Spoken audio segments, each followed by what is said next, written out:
Rivers filled to dangerous levels while landslides swept through homes as what was forecast to be the fiercest storm in decades battered Japan, leaving several people dead or missing. For several hours Saturday evening, high winds and record-breaking rains set nerves on edge in the capital. Millions trapped indoors, afraid their worst fears would be realized when the government advised people in the most vulnerable areas to evacuate. Then just urged them to do whatever they could to save their lives. But even before making landfall, wrenching Tokyo and large areas of central and eastern Japan with typhoon rains, the storm played havoc. Planes and trains were ground to a halt as residents battened down the hatches. A couple of high-profile matches were canceled at the Rugby World Cup in the typhoon's path, while the weather put a dampener quite literally on a Formula One Grand Prix.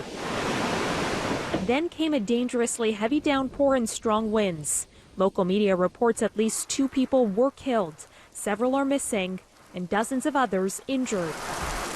In the midst of the storm, some rivers burst their banks, and under gloomy skies, a coastal earthquake rocked the island nation. But in the end, the worst appeared to have been avoided, as the storm left Tokyo around midnight local time, leaving behind in its wake broken branches and other debris in the streets. Damage is still being assessed. Saskatchewan's Premier Scott Moe, on a trade mission in Asia, got caught up in the huge typhoon in Japan. Now, Moe says he and the rest of the delegation in Tokyo are safe and are in consistent communication with the Canadian embassy should the storm worsen.